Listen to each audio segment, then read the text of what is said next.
आपको पता है मम्मा, मैं वहाँ पे गई और वहाँ पे क्या हुआ भाई साहब, इतना बड़ा चॉकलेट देख के मैं हैरान हो गई. भाई साहब, इतना बड़ा चॉकलेट होता है. तिथे मी काय करणार जास्त. हं. तर मला असं वाटतं की मी तिथेच जाईन जिथे प्रेझेन्सचा काहीतरी एक महत्व आहे की बेगम बस भरता मत खिला देना, आप सब खिला देना. उपेंद्रला जेव्हा मी पहिल्यांदा समोर स्वतःला मी जेव्हा स्वतः परफॉर्म करताना पाहिलं, तेव्हा मला असं लागलं, लक्षात आलं की ह्या माणसाच्या डोळ्याचं, हा असा नॉर्मल बसलेला असतो, ह्याचे डोळे काहीतरी वेगळे असतात आणि हा जेव्हा फ्रेममध्ये असतो, जेव्हा त्या पात्रामध्ये असतो, ह्याचे डोळे काहीतरी वेगळे असतात. I am not that kind of Maugham की जी तिला मी खूप लवकर अर्ली एजमध्ये तिला भरवणं सोडलंय. अ, मला माझा विश्वास आहे या गोष्टीवर की मुलांना खूप जास्त तुम्ही इंडिपेंडेंटली त्यांना ग्रो होऊ द्या. त्यांची इंडिव्हिज्युअलिटी जी आहे त्याला रिस्पेक्ट केलं पाहिजे आणि त्यांना त्यांचं ग्रो होण्यासाठी परमिट केलं पाहिजे. त्यांना सातत्याने त्यांना कम्फर्ट झोनमध्ये ठेवणं, सातत्याने त्यांची काळजी घेणं. त्यामुळे ते इंडिव्हिज्युअली ग्रो होत नाही. नुकताच थोडे दिवसापूर्वी विक्रांत पेसी एक आमच्या रहिजामध्ये एक पार्टी होती. मग आमची मैत्रीण मानसी शिफ्ट होत होती. तर ते फेअरवेल होतं. तर तेव्हा तो आला होता आणि तो म्हणाला, "स्मिता जी आप कहाँ से हो?" तो मैं म्हटलं, "मैं महाराष्ट्र से." वो बोले कि आपसे बात करूँ तो हम आप हमें बिहारी लगते हो. आप समझ में नहीं आया कि आप हं. महाराष्ट्रीयन हो. सो मी म्हटलं की that all compliment goes to my husband. मला जेव्हा कुठल्या मराठी मुली अशा बोलतात ना, मला नाही येत मराठी. मी म्हटलं, "अगं कोण आहेस तू? असं कसं म्हणू शकतेस की तुला नाही येत मराठी? तुझे आई-वडील कुठून आलेले आहेत? काय आहेत?" मला खूप त्रास होतो. नमस्कार, मी आकांक्षा तळेकर तुमच्या सगळ्यांचं स्वागत करते महाराष्ट्र टाइम्स ऑनलाईनच्या सेलिब्रिटी कॉर्नरमध्ये. मंडळी, आज आपल्यासोबत अशी एक हरहुन्नरी अभिनेत्री आहे जिने मराठीसोबतच बॉलिवूडसुद्धा गाजवलंय. त्या म्हणजे स्मिता तांबे. हॅलो ताई, कशा आहात? मी एकदम फर्स्ट क्लास आकांक्षा. कसं वाटतंय तुम्हाला महाराष्ट्र टाइम्समध्ये येऊन? मला कायमच खूप आवडतं महाराष्ट्र टाइम्सला यायला. कारण की माझ्या आयुष्यातलं पहिलं नॉमिनेशन आणि अवॉर्ड हे महाराष्ट्र टाइम्सचं आहे. आणि आपल्या स्ट्रगलिंग पिरियडमध्ये आपल्याला सातत्याने ज्या पेपरमध्ये आपल्याबद्दल काहीतरी बातमी यावी, काहीतरी आपल्याबद्दल लिहिलं जावं, आपल्या कामाचे रिव्ह्यूज कसे आलेले आहेत, असं ज्या पेपरबद्दल फार वाटलंय पहिल्यापासूनच की मला ह्या पेपरचा रिव्ह्यू बाई मला वाचायचा आहे, कसा आहे. सो त्यामुळे असा एक आणि नॉस्टॅल्जिया पण आहे. मला तुमची इमारत फार छान, खूप मस्त इमारत आहे. It is very heritage yes. Feeling त्याला आहे. एका वेगळ्या काळामध्ये घेऊन हं. जाते. नेहमीच आवडतं.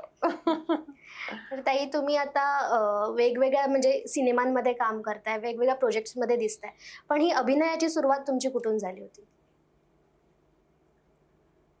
मला खरं तर अभिनेत्री व्हायचं असं काही डोक्यात नव्हतं माझ्या. पण माझ्या कॉलेजमध्ये असताना जेव्हा माझा ॲक्सिडेंट झाला होता, तेव्हा खूप पुस्तकं वाचनात आली आणि मग त्याच्यानंतर मला असं झालं की अ, मी वादविवाद आणि वक्तृत्व स्पर्धांमध्ये खूप भाग घेतला. 27 वेळा राज्यात तेव्हा पहिली आले होते.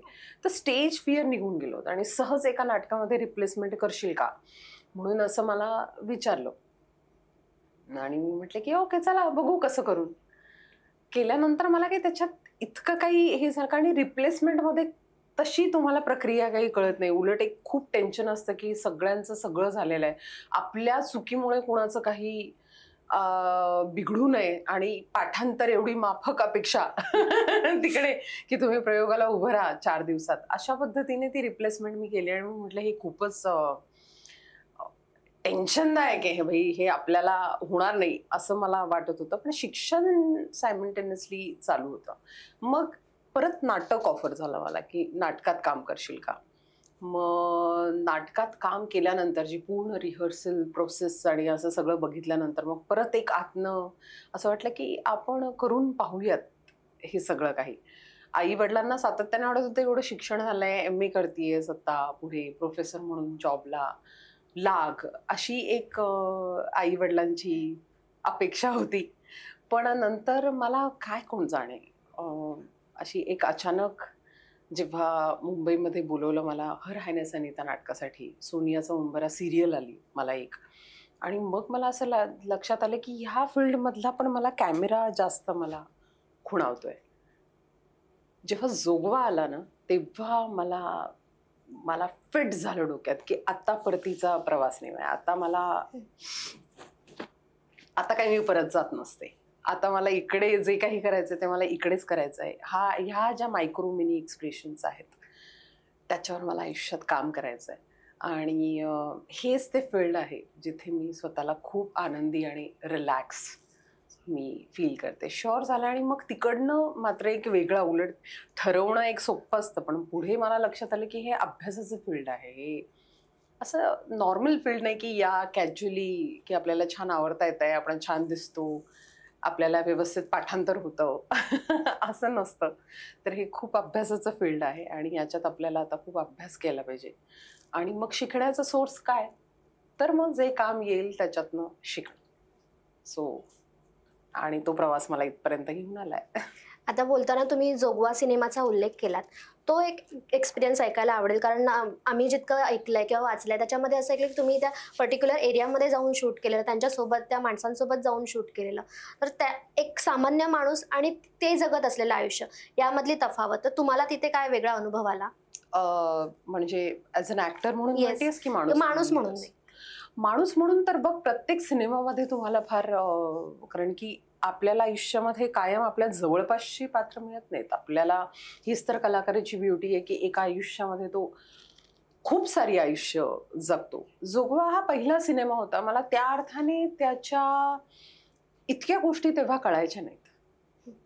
मला फक्त माझं काम मी बरं करतेय ना आणि आजूबाजूला लोक कसं काम करतायत, हे मी बघत होते. मी वारंवार उल्लेख करते इकडे, की उपेंद्रला जेव्हा मी पहिल्यांदा समोर स्वतःला मी जेव्हा स्वतः परफॉर्म करताना पाहिलं, तेव्हा मला असं लक्षात आलं, की ह्या माणसाच्या डोळ्याचं हा असा नॉर्मल बसलेला असतो, ह्याचे डोळे काहीतरी वेगळे असतात आणि हा जेव्हा फ्रेममध्ये असतो, जेव्हा त्या पात्रामध्ये असतो, ह्याचे डोळे काहीतरी वेगळे असतात. तर अशा गोष्टी हळू एक उमजत जाणं आणि माझा तोच अभ्यास होता.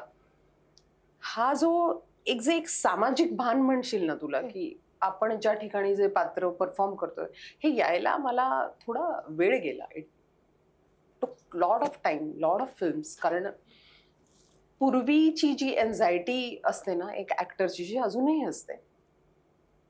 पण ती अँक्झायटी फक्त आपल्या कामापुरती आणि आपल्या याच्यापुरती असते. जेव्हा त्या बेसिक ठोकताळ्यांमधनं ॲक्टर बाहेर पडतो, की बेसिक आपल्याला एक कॉन्फिडन्स असतो, की आपण हे इतकं करू, पण आता आपण आणखी काय करू शकतो? हा कम्फर्ट झोनमध्ये जेव्हा ॲक्टर येतो ना, तेव्हा त्याची अशी कवाडं उघडी होतात आणि मग त्याला दिसतं, की बापरे! आपण हे परफॉर्म करतोय. म्हणजे ज्या जाणीवा मला 72 मैलला झाल्या, म्हणजे ती जोगवाला माझी अँक्झायटी ॲज अन ॲक्टर म्हणून होती. पण 72 मैलला माझा disturbance as a human being पण होता, की हे काय आहे? हे काय घडतंय आजूबाजूला? हे कसं केलं असेल ह्या लोकांनी? हे कसं आयुष्याकडे असं कसं बघतायत ही माणसं? ह्याचं सगळ्याची क्युरिओसिटी, ह्या सगळ्याची हे सगळे प्रश्न मला तेव्हापासून खरं तर पडायला लागले. आणि तुम्ही त्या माणसांशी म्हणजे त्या व्यक्तींशी स्वतः बोललेलात का? किंवा एक ॲक्टिंग म्हणून कसं त्यांच्याकडनं शिकता येईल असं तुम्ही काही झालेलं का? जोगवाच्या वेळेला? येस. जोगवाच्या वेळेला आम्ही जेव्हा सेटवर गेलो होतो, बेसिकली सौंदत्तीला गेलो होतो. हं. तर सौंदत्तीला सामानगडावर आमचं शूटिंग होतं. तर सामानगडावर अशा त्या कारण की तिकडे हेच जोगतेनी सगळं होतं, असतात जोगतिणी सगळ्या. असतात आणि ह्या सगळ्या आणि मी माझ्या आयुष्यात पण जोगतिणी पाहिल्यात. पण त्या जोगतिणी आपण बघताना असे करून बघतो, कारण हां. की ते बघितल्यानंतर आपल्याला त्यांच्या जटा आहेत.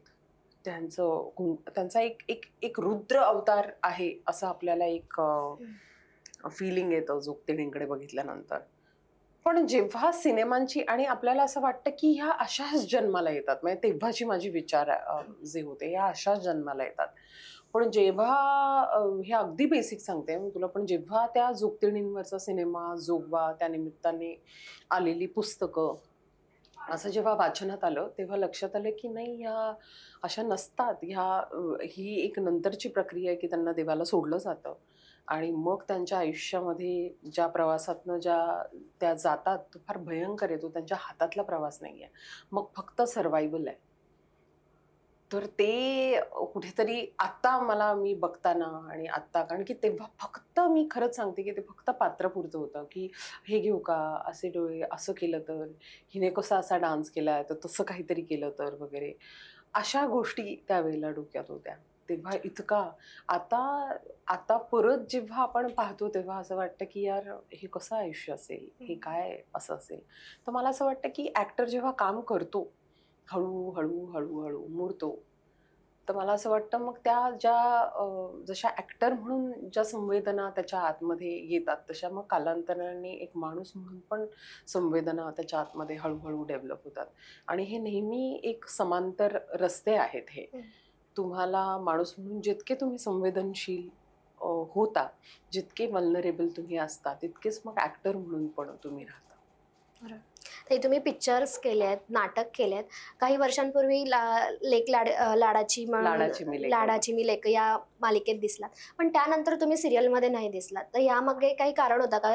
ठरवून ठेवलेलं की नाही आता मालिका थोड्या थांबवायच्या आणि मूव्हीकडे बघायचं असं काही होतं की वेगळं कारण? नाही तसं नाहीये. पण लाडाची मी लेक गं ही मालिका मी का केली ह्याची गोष्ट तुला मी सांगते. किंवा इनफॅक्ट आत्ता मी स्टारची पण एक सीरियल होती ज्याच्यामध्ये एक छोटासा 3 दिवसाचा रोल होता. हो. जजचा रोल होता, मी त्या केला. कारण की मी राहते मड आयलंडला. हं. तर माझी जी खूप जवळची माणसं आहेत, ती मला असा फोन करतात, की "ताई तुझ्या घराच्या शेजारी शूटिंग आहे. तू येतेस का प्लीज शूटिंगला?" आता असा फोन केल्यानंतर माझ्याकडे तसा काही चॉईस नसतो. पण मला तीनही मीडियममध्ये काम करण्याची एक खूप वेगळी ब्युटी आहे. मला त्याच्याबद्दल जास्त बोलायला आवडेल. लाडाची मी लेक गं तर मी करोनानंतर केलेली सीरियल होती. सीरियलमध्ये काम जेव्हा आपण करतो ना, तेव्हा आपल्याला आपला जो सीन आहे, त्याचे तुम्ही कमांडर बनता आणि तुम्हाला काहीही एक्सपेरिमेंट करायला, की मी आत्ता हे असं करून बघते. एक ज्या समटाईम्स टेक्निकल गोष्टी असतात, त्याचा पण एक दिवसाला तुम्ही इतके सीन करता, त्यामुळे त्याचाही एक रियाज खूप छान होतो. आणि जेव्हा कायम सीरियलमध्ये एक नोट अप काम असतं, कारण की तुम्हाला सीरियल जेव्हा बघता, तेव्हा कोणीतरी भाजी फोडणीला घालत, कापत, काहीतरी करत, गप्पा मारत, इकडे-तिकडे घरात आवाज आहे, मिक्सरचा आवाज, त्याच्यातनं तुमच्याकडे सीरियलला बघितलं जातं. त्यामुळे घरात टीव्ही पण ज्यांच्या सीरियल असतात, तू बघशील त्यांचा व्हॉल्यूम खूप हां. अप असतो, म्युझिक पण खूप अप असतं. तर त्याच्यामध्ये पण एक गंमत आहे, की ते सगळी व्यवधानं आणि ते सगळे आपल्याला निकष असताना पण आपल्या पात्राचा एक इंटरेस्टिंग, हुकिंग, एंगेजिंग ऑडियन्सला कसं वाटतंय आणि त्याचे आठवड्याला येणारे जे रिपोर्ट्स आहेत, टी-आर-पी आणि हे सगळं, तर हीही मला एक खूप इंटरेस्टिंग गोष्ट वाटते आकांक्षा. आणि तिन्ही मीडियमची एक मला असं वाटतं, की एक वेगळी ब्युटी आहे. आणि आपल्याला जेव्हा आयुष्यामध्ये असं खूपच नॉर्मल आहे, की आपल्याला काम करत असताना मोनोटोनी येते कधी-कधी काम करत असताना. तर मला असं वाटतं, की अशा वेळेला मीडियम ब्रेक करायचं आहे. जसं यावर्षी मला कुठल्याही परिस्थितीत नाटक करायचं आहे. तर कारण की ती मोनोटोनी मला ब्रेक करायची आहे आणि तिन्ही मीडियममध्ये काम करण्याच्या पद्धती खूप वेगळ्या आहेत. तर पद्धती वेगळ्या आहेत. त्यामुळे मग तो रियाज आणि ते सगळं, तर ते इंटरेस्टिंगच आहे. So this is how. आणि सीरियल आत्ता का करत नाहीये, कारण की माझी 4.5 वर्षाची मुलगी आहे. मी त्या इतक्या सीरियल म्हणजे लाडाची लेक नंतरच तुमच्या आयुष्यात ती एक लाडाची लेक आलेली. लेक आली आणि मग त्याच्यानंतर आता अवघड आहे. मी आता म्हणे तिला सोडून इतकी एवढी मोठी कमिटमेंट आणि सिनेमे उत्तम हं. येतायत माझ्याकडे, की ज्याच्यामध्ये माझा मेंदू, माझ्या आतली ॲक्टरची भूक असं सगळं कामी लागतंय. तर सध्या त्याच्याकडे लक्ष आहे. आता तुमचा एक नवीन सिनेमा येतोय आणि त्यातून तुम्ही बॉलिवूडमध्ये सुद्धा दिसणार आहात, भारत भाग्यविधाता. या सिनेमाबद्दल ऐकायला आवडेल. आता तू हा शब्द वापरलायस, बॉलिवूडमध्ये पण दिसणार आहात. तर ॲक्चुअली माझा हिंदी सिनेमा हा काही पहिला नाही. हं. I did lot of films yes, in yes. Hindi. अगदी सिंघम रिटर्न्स, हो. Noor. I did international film called America with Suraj Sharma. Sacred game, रोख, आजी. सगळ्या खूप महत्त्वाच्या हं. फिल्म्स आहेत या सगळ्या. अं, मला वेगवेगळ्या भाषांमध्ये कामं करायला प्रचंड आवडतं. आणि तुम्हाला भाषा ही एक खूप मोठा सपोर्ट सिस्टीम असते आपल्याला कॅरेक्टरायझेशनसाठी. जरा भाषा बदलली की एकंदरीत ॲक्टरचा स्टान्स आणि सगळंच बदलून जातं आणि त्याची एक खूप वेगळी गंमत आहे. त्यामुळे ते विशेष असं बॉलिवूडमध्ये काम करणं असं नाही आहे. तर ते वेगवेगळ्या भाषांमध्ये काम करणं आहे. म्हणजे उदाहरणार्थ जुरम ही हिंदी फिल्म आहे. पण ती ज्या परिवेशात होते, ज्या भागात घडते, तो भाग सगळा झारखंडी आहे. तर ती भाषा एक तुम्ही त्या निमित्ताने शिकायला मिळाली, पण या सगळ्या इंट्रोड्यूस झाली. भाषा शिकताना तुम्हाला काही चॅलेंजेस येतात का? कारण आपली मायबोली एक मराठी असते आणि वेगळ्या भाषांमध्ये जाऊन शिकणं, तेव्हा कधी-कधी आपल्याला त्या दिग्दर्शक किंवा निर्मात्यांकडे येतं, की तुमचा टोन हा वेगळा आहे, मराठी आहे. मग यासाठी तुम्हाला काही विशेष मेहनत घ्यावी लागते का? मला असं खूप प्रकर्षाने मला असं म्हणजे म्हणायचं, कारण मी मराठी माध्यमातली मुलगी आहे. तुमची एक भाषा कुठली तरी नीट असेल ना, हं. व्यवस्थित तुम्हाला एक भाषा कुठलीही व्यवस्थित येत असेल, तर तुम्हाला इतर कुठल्याही भाषा ज्या आहेत त्या तुम्हाला व्यवस्थित बोलता येतात. माझा लिंगो सेन्स बरा आहे. म्हणजे नॉर्मली जेव्हा जोरममधलं फुलो पात्र असेल किंवा ज्याला मी नॉर्मली मराठी टच असलेली पण जी पात्र असतात, हां. कारण की तो फक्त मराठी ऑडियन्स बघणार नाहीये, तो एक पॅन इंडिया ऑडियन्स बघणार आहे. तर त्याचं भान राखून मध्ये सुवर्णमध्य साधणं वगैरे ह्या गोष्टी ह्या गोष्टी एक्सपेरिमेंट करायला मला प्रचंड आवडतात. मग आत्तापर्यंत तरी मला असं कधीही म्हणजे मला आता एक नुकताच थोडे दिवसापूर्वी विक्रांत मेसी एक आमच्या रहिजामध्ये एक पार्टी होती. मग आमची मैत्रीण मानसी शिफ्ट होत होती. ते फेअरवेल होतं. तर तेव्हा तो आला होता आणि तो म्हणाला, "स्मिता जी आप कहाँ से हो?" तो मैं म्हटलं, "मैं महाराष्ट्र से." वो बोले कि आपसे बात करूँ तो हम आप हमें बिहारी लगते हो. आप समझ में नहीं आया कि आप हं. महाराष्ट्रीयन हो. सो मी म्हटलं की that all compliment goes to my husband. कारण की त्याने त्या भाषेवर खूप उत्तम काम करून घेतलेलं आहे. सो मला असं खूप मनापासून वाटतं, की कुठलीही भाषा एक असतं ना, गाडगं रिकामं असेल तर त्याच्यात काहीतरी भरलं जातं. तर मला असं वाटलं केवळ भाषा नव्हे तर कुठल्याही पात्राकडे जाण्याचा प्रवास सुद्धा रिकामं होण्याने होतो. तर ती रिकामं होण्याची प्रक्रिया that is I called it is a egoless stage. So मला कायम हे म्हणजे मला सगळ्यांना सांगावसं वाटेल, की मी मराठी आहे. अ, मला फार अभिमान आहे मी मराठी असल्याचा आणि माझ्या मातृभाषेचा, तिच्या सौंदर्याची मला जाण आहे. त्यामुळे आयुष्यात ॲज अन ॲक्टर जेव्हा कुठलीही मराठी पात्र मला आयुष्यामध्ये परफॉर्म करायला मिळाली, तर मला असं वाटतं की ते खूप अभिमान आहे मला त्याचा, मला गर्व आहे त्याचा. पण बरोबर मी भारतीय आहे आणि मी ॲक्टर आहे. तर भारतीयच नव्हे, तर जगात ज्या विविध भाषा आहेत, कारण की प्रत्येक भाषेची ब्युटी आहे. If I love my language, so I respect all languages. So जगातल्या ज्या वेगवेगळ्या भाषा आहेत, त्यांच्यामध्ये ॲज अन ॲक्टर करायला, एक्सप्लोर करायला मला प्रचंड आवडेल. पण पुन्हा बॅक टू भारत भाग्यविधातामध्ये येऊया. हा रोल तुम्हाला कसा मिळाला? सो मुकेश छाबराचा जो एक असोसिएट आहे राकेश, तर त्याने मला म्हणाला की ताई असा रोल आहे, तुम्ही डिरेक्टरला भेटाल का? तर माझं खूप काय अशी सगळी इकडनं तिकडे फिरतीये मी वगैरे. तर मी म्हटलं, "हे बघ, एक दिवस आहे हा मधला." तर ते डिरेक्टर जे आहेत ते कुठेतरी त्यांचं गाव आहे बरेली का रायबरेली का कुठेतरी ते निघाले होते. छत्तीसगड मधला तो एरिया असेल, कुठेतरी ते निघाले होते. तर त्यांची फ्लाइट होती. तर ते बिचारे बॅग घेऊन तिकडे आले होते आणि ते म्हणाले, मी म्हटलं की हा मधला 1-2 तासाचा वेळ आहे, तर आपण भेटूयात म्हणून. The way that person narrate the script, ज्या पद्धतीने त्यांनी नरेट करून सांगितली, ज्या पद्धतीने माझ्या कॅरेक्टरचा आर्क काय आहे, काय फ्लेवर आहे, तर ही मुळात आहे एक घटना आणि त्या घटनेमध्ये या ज्या नर्स आहेत, ज्यांचे पगार सारखे आहेत, त्यांचं सगळं काही सारखं आहे मोर ऑर लेस. अशी माणसं फक्त वेगवेगळ्या स्वभावाची. जी एक वेगवेगळ्या नर्सेसच्या आयुष्यातल्या जे डिफिकल्टीज आहेत, परिस्थिती आहेत, त्यांना रिप्रेझेंट करते.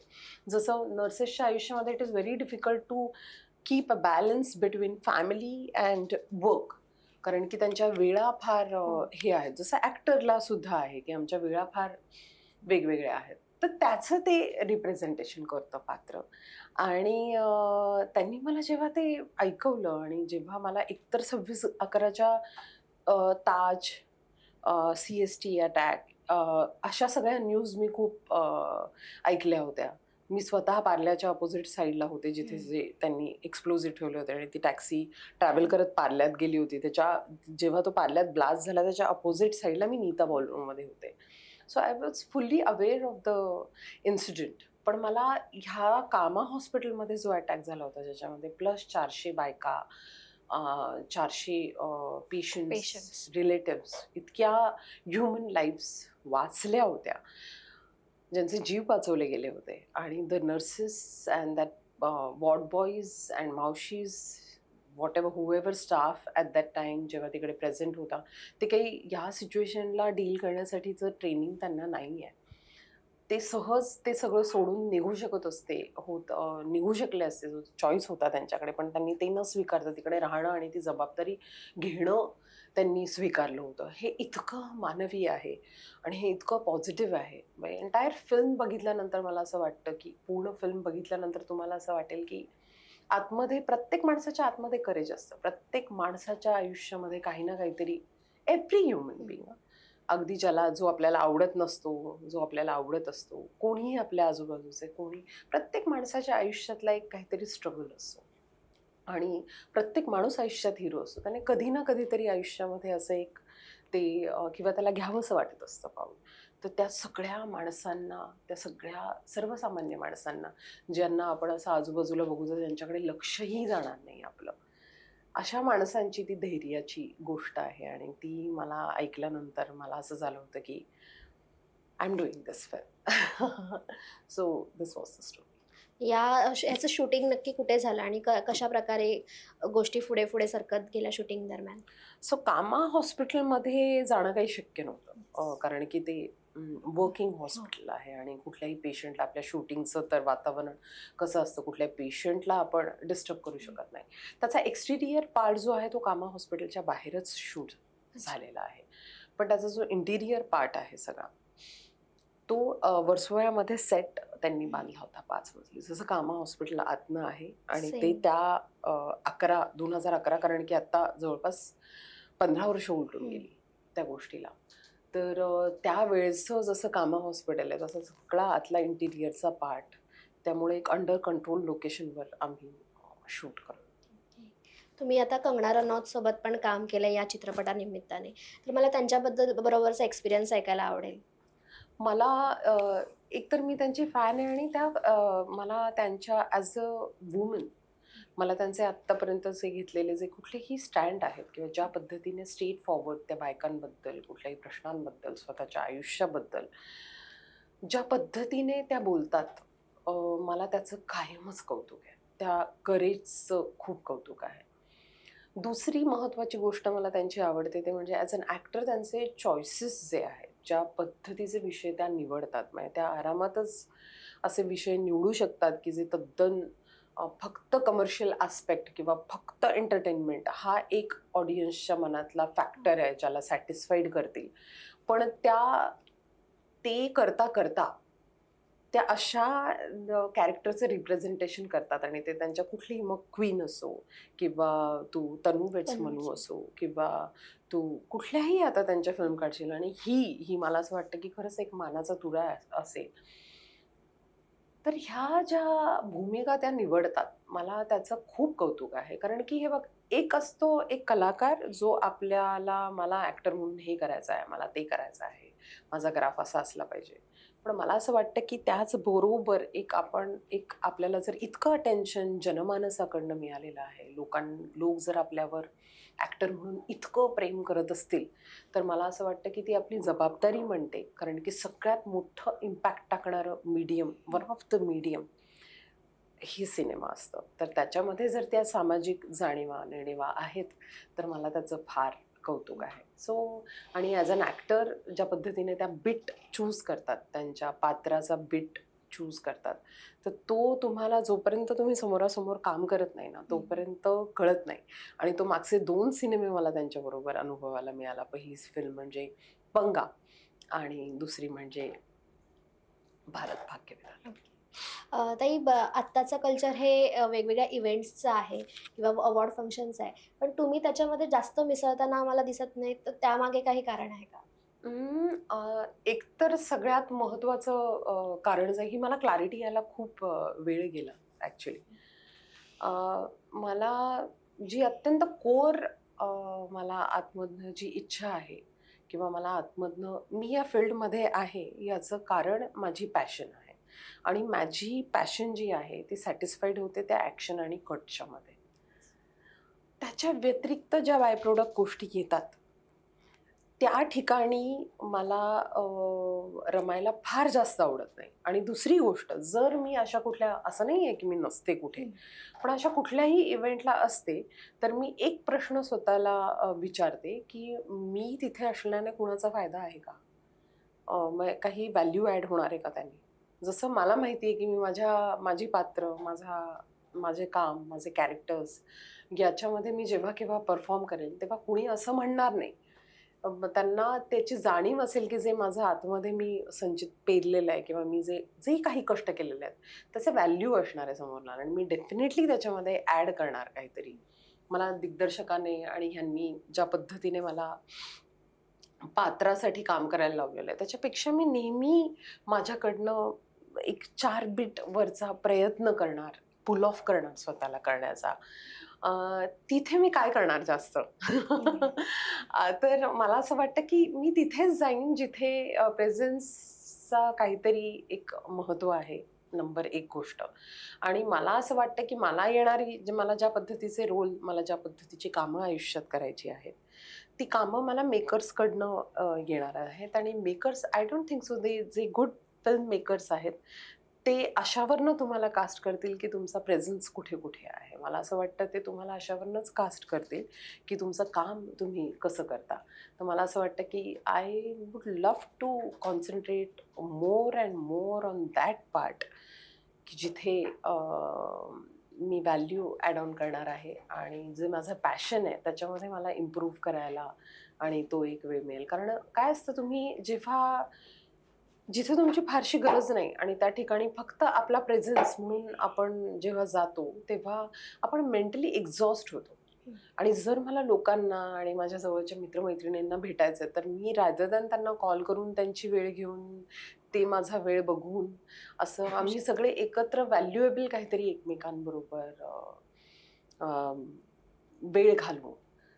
तिकडे काही त्या वेळ घालवण्याला काही अर्थ नाही आहे. अवॉर्ड जे आहेत, तर अवॉर्ड जर खरंच मला मिळाला आहे award, I will be there.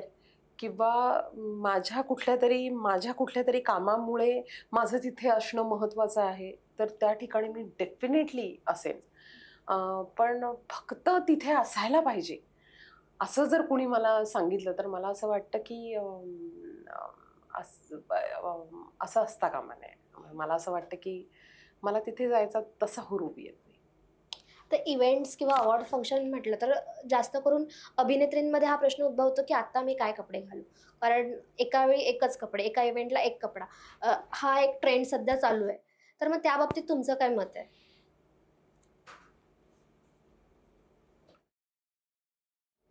अ, मला असं वाटतं की एक ना दोन वेगळी आयुष्य आहेत.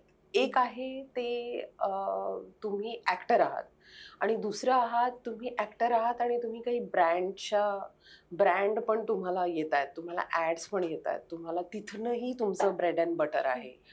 तिकडनंही तुम्हाला पैसे मिळतात. तर ज्या ॲक्ट्रेस ज्यांना माहिती आहे की तिकडनं त्यांच्या चेहऱ्याला, त्यांच्या फिजिकला, त्यांना तिकडनं पैसे येणार आहेत. तर मला असं वाटतं ते ब्रेड एंड बटर जर आहे त्यांचं, तर मला असं वाटतं की मग ते त्यांनी केलं पाहिजे. मला अ, अभिनेत्री म्हणूनच काम येणार आहे. त्यामुळे मी आत्ता काय साडी नेसली आहे आणि मी आत्ता जर मला कुठल्या पात्रासाठी मी योग्य आहे की नाही, तर माझ्यासाठी लूक टेस्ट हा एक पर्याय. पर्याय आहे किंवा एक लुक टेस्ट माझ्याकडे एक सोल्युशन आहे की त्याच्यामध्ये बघू शकतात की आपण या लुकला फिट होतोय की नाही. पण सातत्याने आपल्याला काही माहित नाही आणि कुणाला तरी आपण कसे दिसतोय हे दाखवणं आता माहिती आहे मोर ऑर लेस मी कशी दिसू शकते, मी कशी दिसते. आणि दुसरी गोष्ट कपड्यांचं असं म्हणशील तर मी तुला खरंच स्पष्टपणे सांगते की जर तुमच्याकडे स्टायलिस्ट असते नॉर्मली आता लोक बघताना असं म्हणतात की स्टायलिश जे असतात त्यांच्याकडनं ते कपडे आलेले असतात ते कधीतरी एका इव्हेंटसाठी घातले जातात आणि ते परत जातात असं बरेचदा होतं. त्यामुळे मी लोकांना सांगेन की ॲक्ट्रेसेस अशा नसतात की त्या भरधाव भरपूर असे कपडे घेतात आणि घालतात. मुळात आपण विकत घेतलेला जो कपडा आहे मला असं वाटतं की त्याचं एक ॲनालिसिस आपण करायला पाहिजे की आपल्याला जेन्युइनली किती कपड्यांची गरज आहे. म्हणजे तू बघशील तर माझं वॉर्डरोब जे आहे तर माझ्या एका कपाटात माझी ज्वेलरीपासून, माझ्या कपड्यांपासून माझ्या सगळ्या गोष्टी मावतात. आणि मला असं वाटतं की एका माणसाला तेवढ्याचीच गरज असते. जरी मी नवीन घेतलं तरी मी जुने माझे जे कपडे आहेत ते मी कुणाला तरी रियूज करायला देते. कुणाला तरी वापरायला देते कारण की ते बरे असतात कपडे, चांगले असतात ते कपडे. आणि आपण आपल्या एन्व्हायर्नमेंटकडे मला असं वाटतं लक्ष द्यायला पाहिजे. खूप चुकीचं आहे आपल्याला ज्या गोष्टी म्हणजे माझं असं स्पष्ट म्हणणं आहे की माणसाने अन्न वाया घालवू नये. कारण की तुम्ही काय करता तुमचा जो महिन्याभराचा जर एकत्र करा तुम्ही असा एक काउंट करा तुम्ही की आपण महिन्याभरात किती अन्न वाया घालवलं. देअर आर पीपल ज्यांना महिना अखेरीला जेवण मिळत नाही. अशा फॅमिलीज आहेत. तर मला असं वाटतं की तुम्ही ते अन्न जर वाचवलं तर लोकांना जितकं गरजेचं आहे तितकंच अन्न लोक खरेदी करतील. त्यामुळे खूप महागाई वाढणार नाही आणि पीपल विल ईट इट. आणि मला असं वाटतं की जर ते वाया घालवण्यापेक्षा तुम्ही त्याला प्रमाणात बनवा आणि तुम्ही जे तुमचं वाचलेलं अन्न आहे तर तुम्ही एका कुठल्यातरी फॅमिलीला ते गिव्हिंग करू शकता. तर अन्न काय, कपडे काय, जितके गरजेचे आहेत तितकेच वापरा. तितकेच विकत घ्या. नाही, इंडस्ट्रीमध्ये काम करताना आपल्याला बरेचदा कोणीतरी गॉडफादर लागतं असं म्हटलं जातं की नाही ह्या माणसामुळे मी पुढे आली वगैरे, किंवा या माणसाच्या मदतीशिवाय मला काहीच झालं नसतं. मग ते कोणी असो, फॅमिलीमधलं असो किंवा इंडस्ट्रीमध्ये असो. मग तुमच्या पाठी कोण असं खंबीर हात कोणाचा होता? एकतर मला मी त्याला गॉडफादर असं काही म्हणणार नाही कारण सपोर्ट त्याच्यामुळे सिस्टीम आपण म्हणू हां, शकतो. कारण गॉडफादर असं म्हटल्यानंतर तुम्ही तुमच्यातलं सगळंच तुम्ही कुणाला तरी कुणाच्या तरी मला असं वाटतं की मुळात मुळात तुमचं बेसिक इन्स्टिंक्ट जे आहे त्याला तुम्हाला म्हणजे प्रश्न विचारायला पाहिजे. कुठल्याही फील्डमध्ये तुम्ही काम करत असाल तेव्हा, की तुम्हाला मुळात तुम्ही खरंच आनंदी आहात का हे काम करून?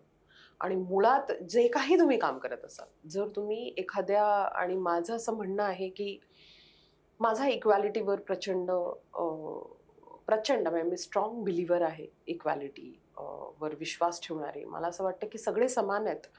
फक्त काम वेगवेगळं करतात. त्यामुळे आपल्याकडे कचरा काढणारे आपले कर्मचारी वर्ग असो किंवा आपल्या नर्सेस असो किंवा कोणीही मला असं वाटतं ती बेसिक ह्युमन्स आहेत ते आणि ते वेगवेगळं काम करतात. तर मला असं वाटतं की पहिल्यांदा आपण जे काही काम करतो त्याच्यामधला पहिला धागा असतो की ते ऑनेस्टीने करणं. जेव्हा तुम्ही ऑनेस्टीने काम करायला लागता किंवा आपल्याला प्रामाणिकपणे असं वाटतं की ह्याच्यात मला आणखी कुठनं तरी काहीतरी मिळायला पाहिजे माझ्या ज्ञानावर, माझ्या अवेलेबल रिसोर्सेसवर मला एवढंच कळतंय, मला हे जमत नाहीये. मला ही जी भूक असते ना, ती तुम्हाला आतमधनं शोधायला लागते की मग मी कोणाला तरी विचारू का? मी इथे शिकू का? मी हे काही करू का? मी काही फिल्मच्या रेफरन्समध्ये मी बघू का? मी कुठल्या पुस्तकाच्या वाचनामध्ये मला काही ह्याचं हे कळेल का? अशी तुमची जेव्हा भूक वाढते ना, देन युनिव्हर्स आपोआप तुम्हाला ती भूक शमवण्यासाठी तुम्हाला आपोआप रिसोर्सेस पाठवत असतं. मी ह्याच्यावर स्ट्रॉंग बिलीव्हर आहे. मग उदाहरणार्थ जोगवा झाल्यानंतर मला असं आतनं वाटत होतं, की मला एक उत्तम अभिनेत्री बनायचं आहे. मी आत्ता रॉ आहे, पण मला उत्तम अभिनेत्री बनायचं आहे. मी कुठून शिकू शकते? माझे रिसोर्सेस काय असतील? At that time Rajiv Patil was there की जो मला सांगायचा. माझ्या आजूबाजूला राजीव काय, माझ्या आजूबाजूला माझे कित्येक मित्रमैत्रीण आहे. बरे जेही मला त्या वेळेला अजूनही माझ्याकडे असे छान मित्रमैत्रीण आहेत जे अत्यंत माझ्या कामाला छान क्रिटिकली माझ्या कामाकडे बघतात, अप्रिशिएट करतात, क्रिटिसाइज करतात जिथे करायचं आहे तिथे.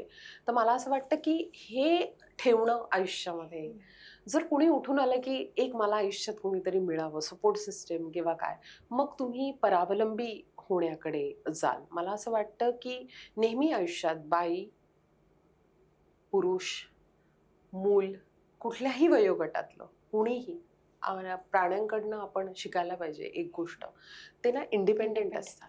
खूप. तर मला असं वाटतं की आपण कधीही आयुष्यामध्ये इंडिपेंडेंट जितक्या लवकर होत जाऊ ना, तितके आपण फार स्वतंत्र होत जाऊ आणि आपल्याला मग आनंद घेता येईल. There is no race. कुठलंही आपणच तयार केलेली असते रेषा. स्पर्धा आपणच तयार केली आहे. डेस्टिनेशन आपणच तयार केलेलं आहे. So we all are creator. There is no one. तुमच्यामध्ये कोणीही नाही आहे, कोणीही नाही आहे. प्रत्येक स्त्री ब्युटिफुल आहे, प्रत्येक पुरुष ब्युटिफुल आहे. Every one is beautiful.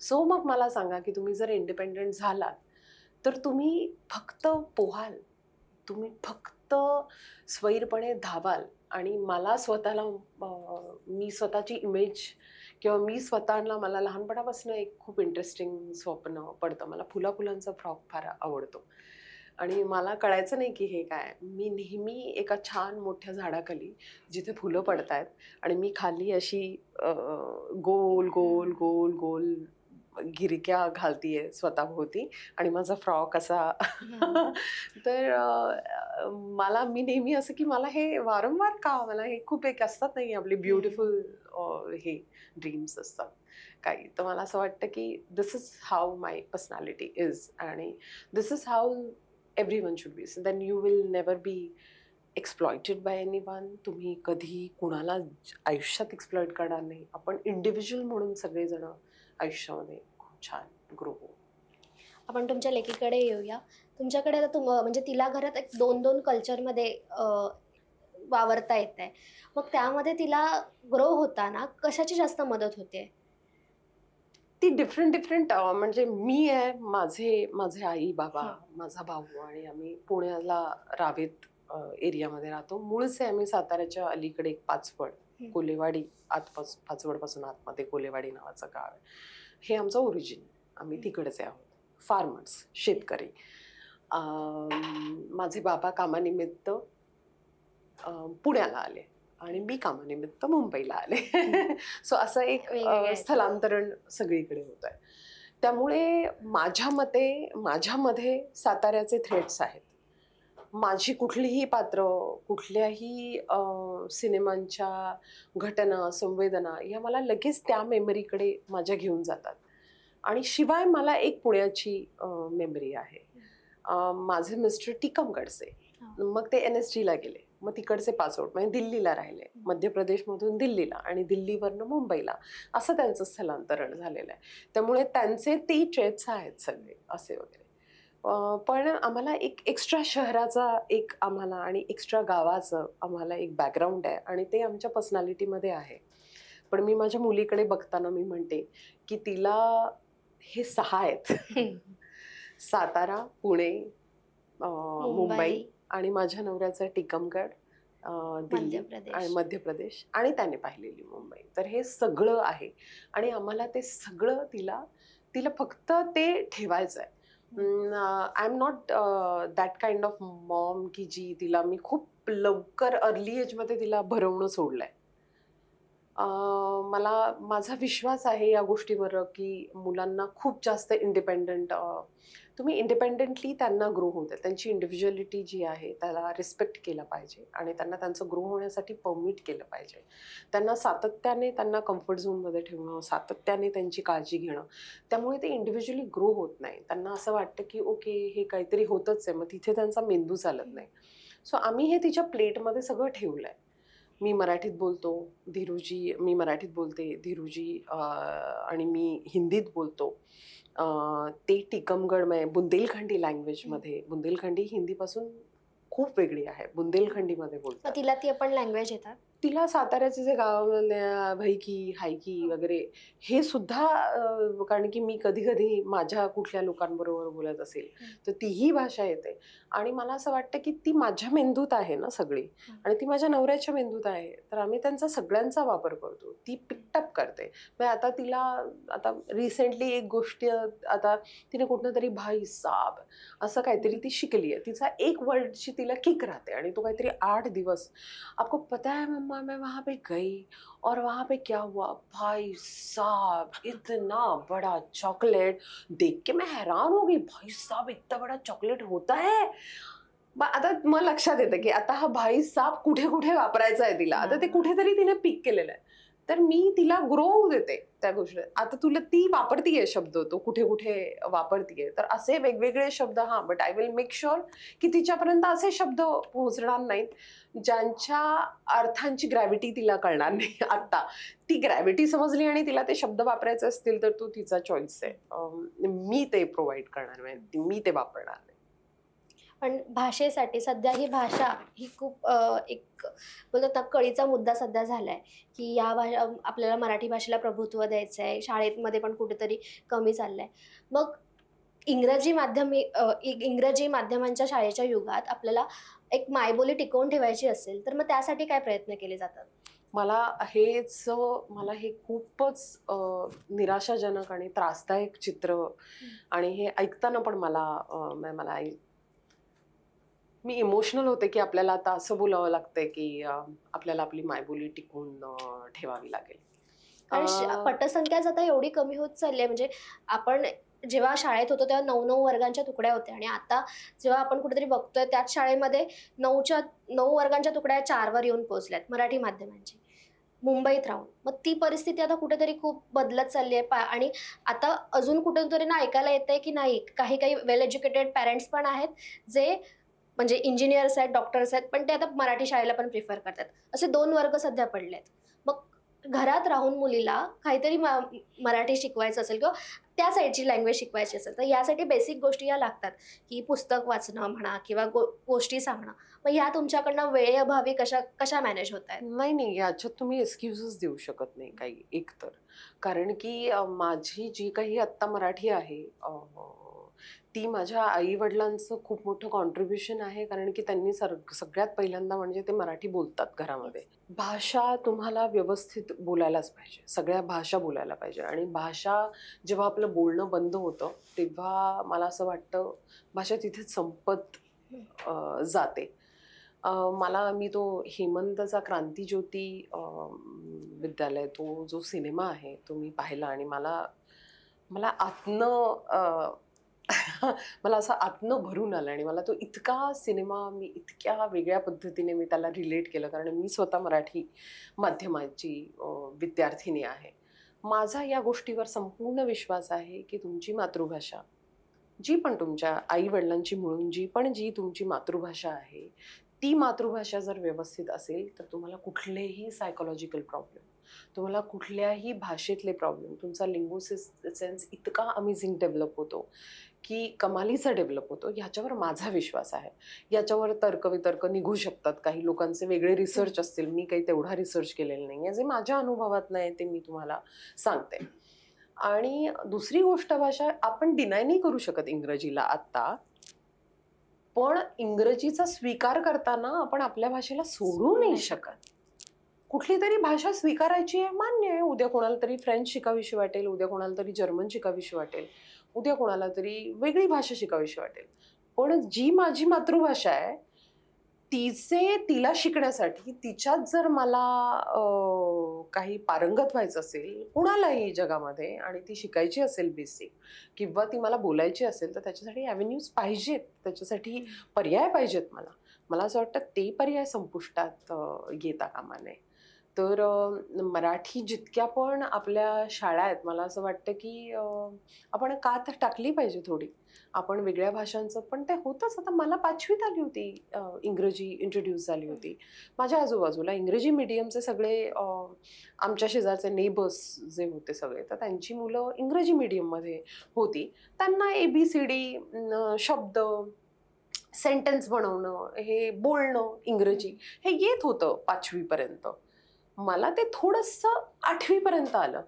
पण बोलता येतच की मला. बोलता येतेच भाषा. माझं काही अडलंच नाहीये कशामुळे. पण मला एक मराठी भाषा, मला कुठलंही साहित्य काढलं, काय झालं, मला अजूनही असं वाटतं की मला अजून किती शिकायचंय माझ्या भाषेचं. किती अशा बोलीभाषा आहेत फक्त, किती अशा भाषा आहेत की किती असे शब्द आहेत की ज्यांचे कधी-कधी मला अर्थ लागत नाही की हा शब्द कसा वापरला असेल. मग जवळच्या मित्रांना फोन करणे, काय करणे, असं करून हे काय आहे? अजूनही किती आहे शिकण्यासारखं. कारण की भाषा आहे ती जितकी शिकाल तितकी तुम्हाला कमी. आणि मराठीसारखी भाषा समृद्ध भाषा आहे. समृद्ध भाषा. म्हणजे एक अशी भाषा की एका शब्दाचे मराठीमध्ये तू असे 8-9 अशा अर्थाचे शब्द काढू शकशील की हे उपमा काढू शकशील तू इतक्या सुंदर. तर मला असं वाटतं इतकी सुंदर भाषा आहे. माझा नवरा कायम मला असं म्हणतो की स्मिता बहुत समृद्ध भाषा है आपकी, बहुत मराठी लँग्वेज. तर मला असं वाटतं की ती शिकायला आणि ती मग हे चित्र नको आयुष्यात की ती ह्याच्यात. आणि मला माहिती आहे की जितकं शक्य आहे आपण तितकं एकमेकांशी मराठी बोललं पाहिजे. कारण की तरच आपलं शब्द सामर्थ्य प्रत्येक व्यक्तीचं. तर मला जेव्हा कुठल्या मराठी मुली अशा बोलतात ना, मला नाही येत मराठी. मग म्हटलं, "अगं कोण आहेस तू? असं कसं म्हणू शकतेस की तुला नाही येत मराठी? तुझे आई-वडील कुठून आलेले आहेत? काय आहेत?" मला खूप त्रास होतो. मला असं वाटतं की language, you have to love your language. कारण की तुमचे विचार त्या भाषेतनं होतायत.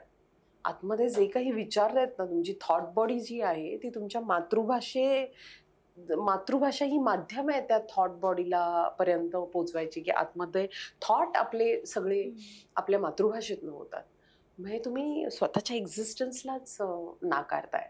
तर हे मला वाटतं you have to love all languages. सगळ्या ब्युटिफुल आहे. त्या शिकायला पाहिजेत. भाषेवरच प्रेम करायला पाहिजे. भाषेवर प्रेम करायलाच पाहिजे. कुठलीही भाषा तुम्ही बोलाल. तर माझं इंग्रजी इतकं बरं नाही आहे. पण मला इतकं माहिती आहे की मी व्यवस्थित कम्युनिकेट करते समोर. पण माझं मराठी बरं आहे. येते मला मराठी भाषा. मला उत्तम मराठी भाषा नाही याचा अभिमान आहे मला. तो मी फिगर आउट करणारच माझे मी. पण जेव्हा तुम्ही घरात असता तेव्हा जास्त कुठली लँग्वेज जास्त प्रिफर केली जाते? मी जिजाशी मराठीत बोलते खूपदा. कधी-कधी तिचं कन्फ्युजन होतं. मग मला तिला मराठी उत्तम कळतं. मग ह्याच्यात काही कौतुक नाही. तिला कळायलाच पाहिजे कारण तिच्या आईची भाषा आहे ती. आणि ती हिंदीत बोलते. हिंदीत सुद्धा बोलते. ती पुण्याला गेली की ती मराठीत बोलते. जेव्हा ती मराठीत बोलते तेव्हा ती पूर्ण वाक्य मराठीत बोलते.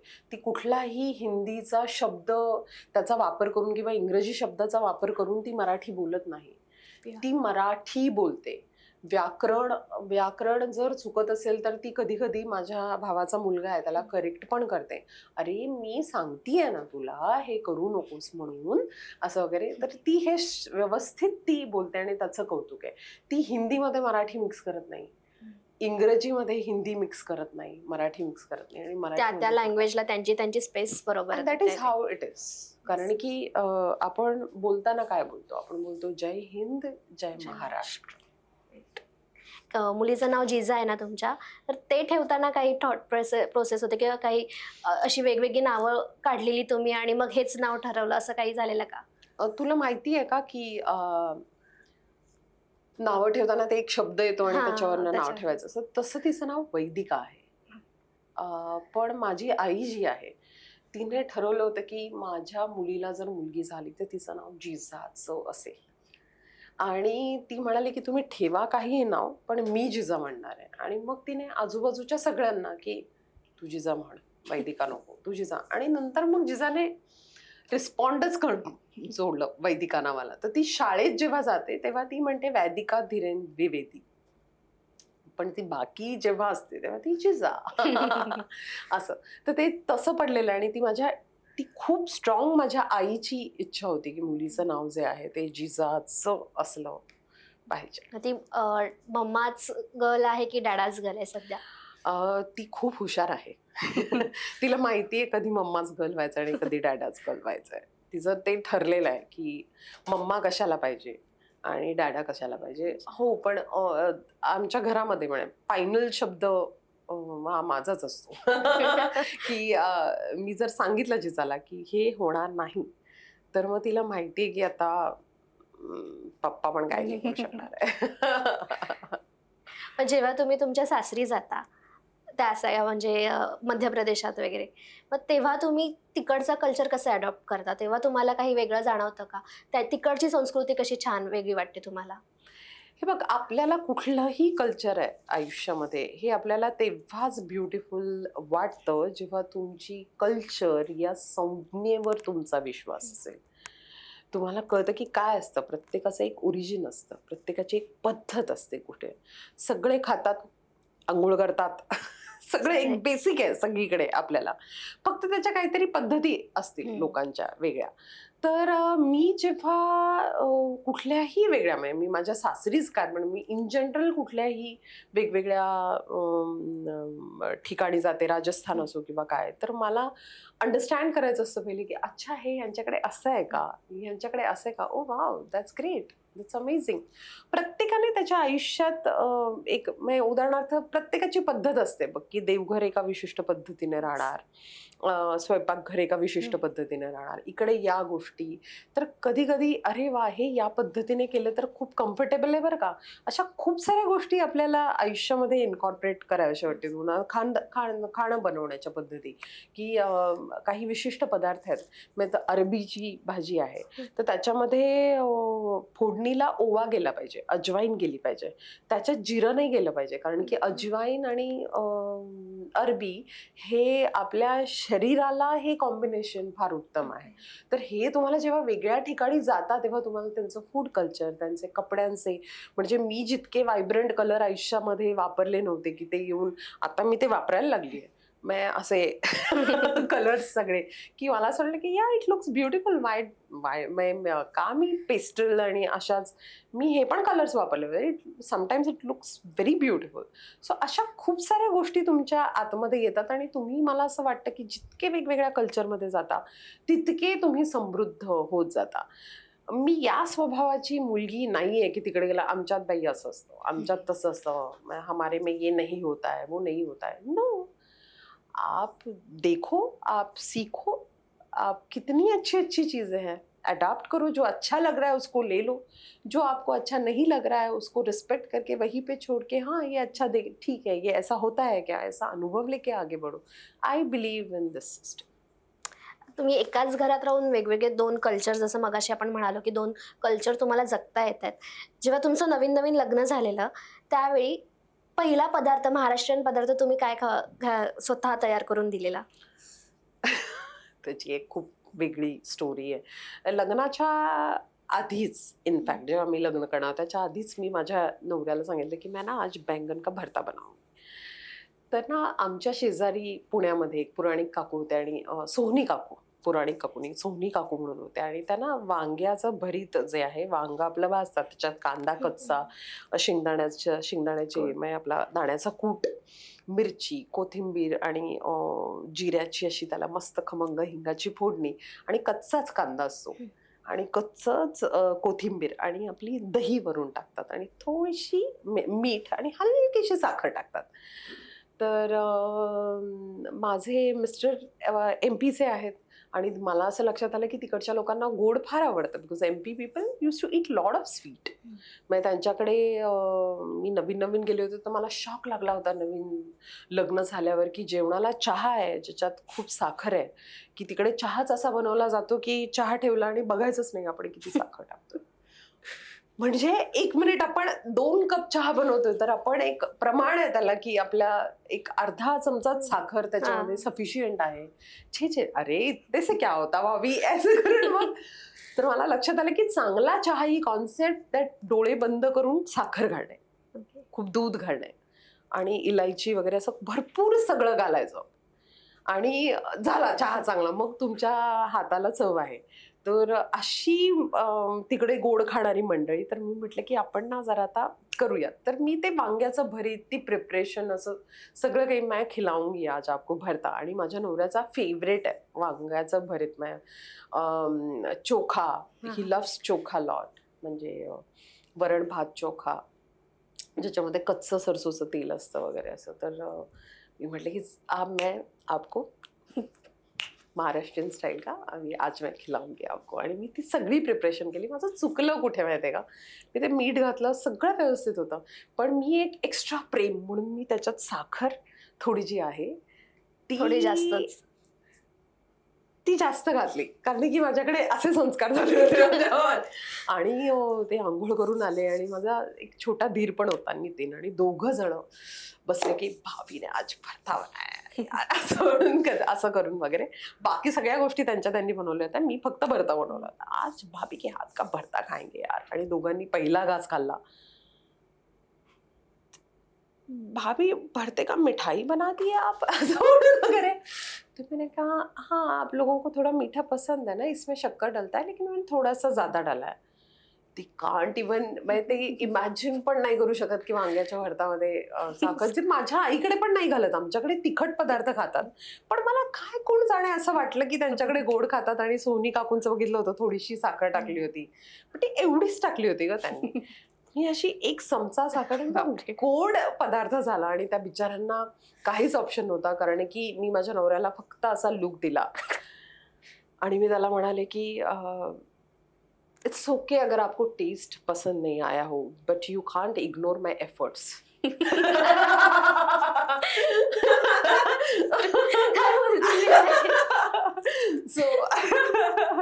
सो पर्याय नव्हता. पण ते मला म्हणाले की कुछ भी हो जाओ जानेमन, मला ते खूप जानेमन बेगम काही ते मला म्हणत असतात. म्हणाले की बेगम बस भरता मत खिला देना, आप सब खिला देना. लग्नानंतर पुन्हा कधी ट्राय केलेला? आता मी माझा दह्यातला खाते. No he knows that I cook well. मी उत्तम स्वयंपाक बनवते. मी माझ्या हातचं चविष्ट असतो. म्हणजे माझ्या घरी माझे बाबा, आई, माझा भाऊ वगैरे, it's a treat for them if I am cooking something. काहीतरी आज ताई बनवतीये वगैरे, तर त्यांना माहिती आहे. इव्हेंच्युअली त्यांना कळलंच की मी उत्तम कुक आहे. पण प्रत्येक टेस्ट बर्ड डिफरंट असतात. जसं म्हणाले ना तुला, वेगवेगळं कल्चर आहे. त्यांच्याकडे तिखट पदार्थ हा तिखटच असला पाहिजे, आणि गोड पदार्थ हा नुसता गोड नाही, अति गोडच असला पाहिजे. छान, खरंच मजा आली तुमच्याबरोबर. खूप छान छान किस्से कळले. आणि मेन तुमचा जो नवीन मूवी येतोय भारत भागवी दाता, त्यासाठी तुमचं खरंच अभिनंदन. एक वेगळा विषय तुम्ही लोकांसमोर घेऊन येताय त्यासाठी. आणि ऑल द बेस्ट. असंच आपण पुन्हा भेटू आणि एक छान छान गप्पा मारू. थँक्यू सो मच आकांक्षा. खूप चांगले तू प्रश्न विचारलेस. फार आतमध्ये मला जायला उद्युक्त केलंस तू वेगवेगळ्या गोष्टींमध्ये. बट आय विल से की 12 जूनला भारत भाग्यविधाता रिलीज झालेली आहे. सो मी एवढं म्हणेन की ती सिनेमागृहामध्ये जाऊन पहा. आणि आय जस्ट वॉन्ट टू से की आजूबाजूला कितीही काहीही तुम्हाला कुठलीही परिस्थिती किंवा कुठल्याही तुम्हाला कुठेही वेगळ्या डेस्टिनेशनला जर घेऊन जात असेल, just find your rhythm, find your destination. कुठल्या रस्त्याने आपण चालतोय आणि आपण का चालतोय, आर वी ब्रीदिंग, याचा अवेअरनेस घेऊन फक्त राहा. That's it. मंडळी, तुम्हाला पण ही मुलाखत आवडली असेल तर आम्हाला नक्की कळवा. आणि आमच्या कमेंट सेक्शनमध्ये छान छान कमेंट करून तुम्हाला मूवी आवडलाय की नाही ते पण सुद्धा सांगा. या प्लीज. थँक्यू.